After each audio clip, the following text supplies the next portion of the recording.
토론회가 있어서 정말 너무 반갑습니다. 그동안 많이 기대를 했고요. 토론을 하고 싶었습니다.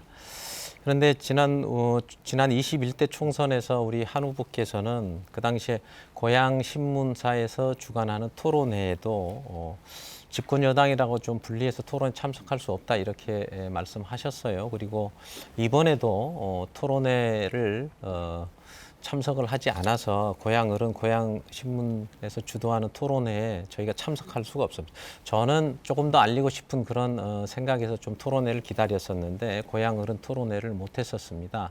그런 부분 측면에서 좀 아쉽고 또 결혼을 하더라도 그런 부분들이 남한테 뭐 가족들한테 인사도 하고 또 여러 가지 얘기를 할 수 있는 그런 기회가 있어야 됨에도 불구하고 하물며 선거에서 토론해서 유권자분들에게 보다 알릴 수 있는 기회 또 알 권리 또 유권자들이 바라는 어떤 토론 이런 것들이 없이 유권자들과 그런 부분들을 하지 않는다는 것은 유권자들을 좀 무시한 태도가 아닌가 이런 좀 아쉬움이 좀 많이 남거든요. 이런 부분들에 대해서는 어떻게 좀 얘기하실 수 있겠습니까? 네.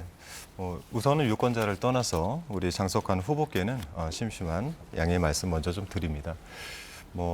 아시는지 모르겠으나 저는 현재 경기도 60회 지역의 총선을 담당을 하고 있는 총선기획단장이기도 하고 연락이 왔을 때 제가 여러 여건들을 감안해서 날짜를 고려하던 중에 오늘 이렇게 녹화 날짜로 봤을 때 31일 녹화 날짜가 잡혀 있었고 이 시간을 좀 이용하자라는 말씀을 드렸던 거고요. 또 하나 이제 말씀을 드리자면은 이제 유권자들이 알만한 권리들이라고 한다면 저는 이제 4년간 의정 활동을 통해서 그래도 어느 정도 유권자들이 많이 알고 계시지만 장석환 후보를 그 토론회를 통해서 알릴 수 있는 기회를 제가 좀 빼앗았던 점에선 굉장히 좀 죄송하다라는 말씀을 제가 드립니다. 제 시간이 좀 많이 네네네. 제한이 돼 있기 때문에 좀 말씀드립니다. 연이어서 한 가지 좀 더 궁금한 것은 지난 2월 16일자 고향신문에서 발표 신문 기사에 나온 건데요.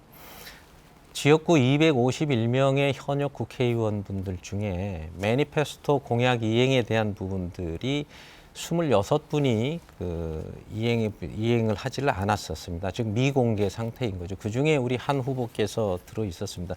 이것도 저는 약간 우리가 유권자들이 좀 알 수 있는 그런 권리라든지 이런 부분들도 좀 된 거 아닌가 이런 생각이 좀 듭니다. 그래서 이런 부분들에 대해서도 저는 그동안에 토론회를 지난 총선에서도 그랬고 지금 이번에 고향신문에서도 그랬고 또 이런 매니페스토의 그런 공약 이행상 조금 전에 그동안에 많은 일을 하셨다고 했는데 그런 부분들을 좀 충분하게 내세울 수 있었을 텐데도 불구하고 이렇게 하지 않았다고 하는 것은 이것은 아무리 바빠도 유권자들의 알 권리라든지 또 그런 부분들의 지역 주민들에 대한 기본적인 어떤 태도나 이런 부분들에 대해서 좀 비난받을 수 있다 이렇게 생각을 합니다. 그래서 그런 부분들에서 좀 간단히 답을 해주시면 좋겠습니다. 그런 지적에 대해서는 겸허하게 받아들입니다. 다만 저희가 7월에 갑작스럽게 서울 양평간 고속도로 문제, 김건희 여사 땅 쪽으로 갑자기 종점이 휘는 문제로 저희가 거의 밤샘 작업을 3개월 넘게 했습니다. 국정감사 11월까지 마치는 동안에 국회 내에서 모든 인력들이 그곳에 총력을 다했던 것입니다. 다만 매니페스토라는 곳에서 그 한 해 전에 저희의 지역 공약 이행률에 대해서는 90%가 넘는다라는 저희 보고를 받기도 했습니다. 다 제출을 했었고요. 거기서 크게 변화는 없을 것이라고 봅니다. 그리고 이 매니페스토라는 곳에 저희가 의도적으로 내지 않는 의원들은 저는 없다고 봅니다. 다만 그러한 일정들이 7월에서 11월 저희가 상당히 국감과 또 저 같은 경우는 서울 양평간 고속도로 종점 변경 문제 때문에 거의 국회에서 밤샘을 하던 시기였고 저희 모든 직원들이 거기에 전념을 하고 있었던 시기란 점을 좀 감안해 주시길 바라고요. 그 전에 있었던 매니페스토 기록을 보시면은 제 일반적인 이행률과 완료율에 대해서 확인할 수 있을 겁니다. 알겠습니다. 그럼에도 불구하고 어쨌든 매니페스토 이번에 이행 연도에 대한 부분들은 하지 않은 것은 뭐 사실인 것이죠. 그거에 대해서는 부정하지 않습니다만 전에 했었던 알겠습니다. 다음 질문 제가 조금 하겠습니다. 조금 전에도 이제 서울 편입 문제를 말씀을 하셨는데요. 제가 알고 있기로 우리 한 후보께서는 경기북도 설치를 위한 국회 추진위원으로 지금 활동하고 계신 것으로 알고 있습니다. 지금 현재는 아닙니다. 그렇습니까? 그러면은 어쨌든 그런 사실은 있었던 것이었죠. 그래서 이제 경기북도 북도를 설치를 하겠다, 즉 분도를 실시하겠다 이런 것에 이제 김동연 지사님과 같은 맥을 같이 한다고 이렇게 알려져 왔는데 이 부분은 아마 우리 국민의힘의 어떤 정책과 대치되는 부분이기 때문에 명확한 입장이 좀 필요하다 이렇게 생각을 합니다. 네, 네. 경기북도가 서울시 편입과 우리 고양시의 입장에서는 여러 가지 상황으로 제가 뭐 일일이 다 말씀을 드릴 수는 없지만 지금 교통 문제라든지 그다음에 교육 문제, 또 학군 문제, 또 버스 노선 문제, 지난번에 한 3, 4주 전인가요? 그 지하철 아침에 정전 사고 때문에 네네. 출근 대란이 원당역에서 일어났는데 그랬죠. 예, 네. 그랬습니다. 그런 경우 같은 경우도 제가 생각했을 때 구파발까지는 서울 지하철공사, 서울교통공사에서 네, 관할을 구간별로 하고 다 예, 네, 담당이 다릅니다. 지축에서부터 대화까지는 코레일이 관장, 즉 네, 네. 관리 주체가 서로 다릅니다. 만약에 이게 서울시였다면 같은 서울시였다면 관리 주체가 일원화가 됐을 것이고 또 그런 부분들에 대해서 그런 교통 문제나 이런 부분들뿐만이 아니고 그런 교육의 학군 문제 이런 것들도 충분히 좀 조정할 수 있는 여러 가지 장점이 많음에도 불구하고 이 서울 편입에 대한 부분들에 대한 것이 지금 반대 입장으로 제가 알고 있는데 서울 편입에 대한 부분이 반대이신지 또 경기 북도에 대한 것을 정확하게 그쪽을 지향하고 있는 것인지에 대해서 좀 명확하게 밝혀주시면 좋겠습니다. 요건 좀 시간 좀 주시는 겁니까? 아니요, 제가 지금 뭐 일본에 여러 군데가 끊으실 거예요? 많아서 예. 네, 좀 우선 부탁합니다. 경기북도에 대해서는 여러분 경기란 단어를 한자로 보면 경성의 주변입니다. 경성을 둘러싸고 있는 주변들을 경기라고 부릅니다. 그러다 보니까 행정구역을 수원에 놓고 나서 전체를 관할하기 어렵다는 데는 누구나 다 공감할 겁니다. 다만 저는 경기북도에 대해서는 이런 생각을 명확하게 밝혔고 가지고 있습니다. 고향 특례시가 이곳의 중심이 되지 않는다면 굳이 찬성할 이유가 없다라는 입장을 저는 지속적으로 밝혀왔습니다.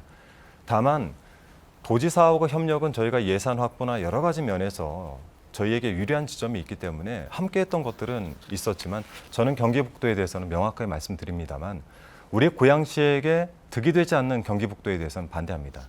서울 편입도 같은 측면에 있습니다.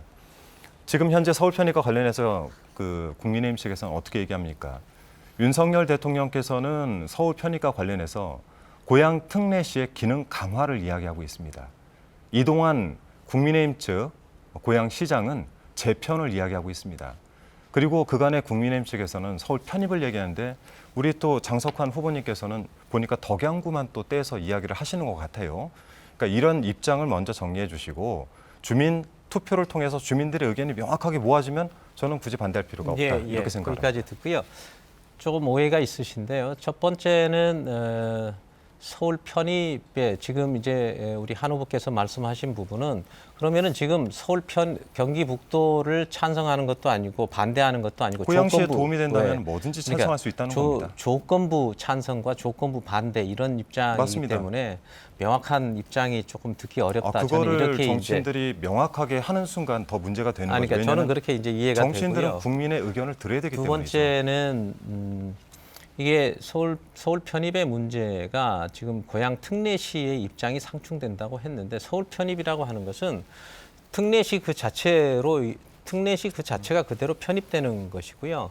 또 거기에 따라서 덕양구가 따로 분립해서 덕양구만 하느냐 그렇지 않습니다. 전체 고양시가 전체 들어가는데 만약에 그렇게 되면 우리 덕양구는 제가 지역에서 살고 있는 그리고 내가 속해 있는 우리 그러면 고양시 덕양 전체를 이야기하시는 건가요? 전체를 편입을 하면서 그렇게 되면 덕양구는 하나의 자치단체가 된다 이런 거죠. 그랬을 때는 서울특별시 덕양구로서의 하나의 자치단체로서의 기능과 역할과 혜택을 같이 누릴 수 있다 이런 뜻이지 고양시 말고 덕양구만 편입을 시키겠다 이런 뜻은 아니라고 하는 것을 제가 분명히 말씀을 드립니다.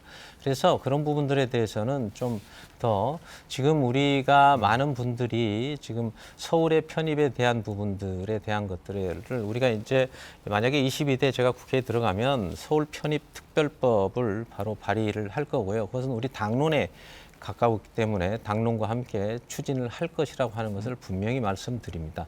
그리고 그 부분들에 대해서는 서울 편입은 뭐 특별법에 의해서 진행이 된다면 바로 진행이 될 수 있다 이렇게 보여지는데 단 조건이 있습니다. 주민들이 원하지 않으면 절대 할 수가 없습니다. 그래서 서울편입특별법은 주민 투표에 의해서 결정할 수 있도록 하는 것이 주 목적이고 주민들의 편의는 과거에 우리가 40년 동안 서울이 확장되지 않고 있었던 부분들에 대해서 분명히 그 부분들을 좀 진행하리라고 하는 걸 분명히 말씀드립니다. 시간이 별로 남지 않아서 마지막 하나만 조금 어쩔 수 없이 개인적인 질문을 좀 말씀드리는 것을 좀 양해를 드리고요. 네네. 한준호 후보께서는 우리가 많이 우리 송영길 돈봉투 사건에 이렇게 연루된 것처럼 이렇게 많이 보도가 되어 있습니다. 이 부분은 뭐 조만간에 결론이 나리라고 보고 잘 마무리되기를 저도 개인적으로 희망합니다.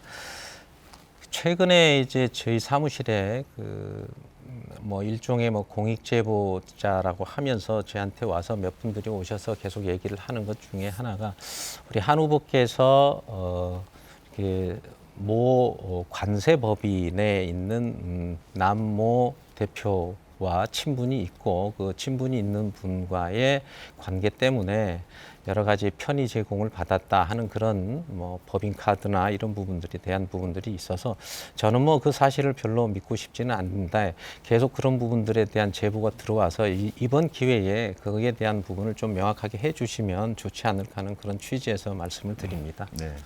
선거 처리되어서 여러 가지 이제 의혹 제기를 하는 것.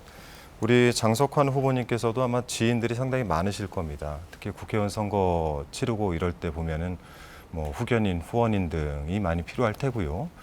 제가 국회의원 그리고 정치인 전에 사귀었던 지인과의 관계를 마치 정치를 하는 기간 또는 출마를 해서 여러 가지 제가 뭔가에 연루된 것처럼 의혹을 풍기는 것 자체가 지금 현재 오늘 토론회의 목적과 그리고 토론회에서 하지 말라라고 제지를 하는 부분과 상충되는 것 같습니다. 이러한 부분들에 대해서 명확한 증거가 없이 이야기를 하실 경우에는 공직선거법이나 그 상대 후보에 대한 비방 이런 것들로 인해서 제재를 받고 나중에는 고소고발도 이루어질 수 있는 부분들이라 이런 부분들을 저는 다루고 싶지가 않고요. 이 관련돼서는 사실 무근이고 우리 제대로 된 증거나 허위 이런 부분들을 저희 토론회 내에서는 좀 사용하지 않는 것이 좋겠다. 제가 정책 토론을 하자라는 이야기를 그렇기 때문에 제가 이제 그런 드리지 말씀을 할 않았습니까? 기회를 오히려 드리는 거고요. 예, 그 부분에 대해서는 뭐 저도 그렇게 되지 않기를 진심으로 바라는 마음에서 제가 말씀을 드리는 거고요. 그래서 그런 부분들에 대해서는 좀 더 명확하게 할 필요가 있다 이런 생각을 하게 되었습니다. 예, 이상 마치겠습니다.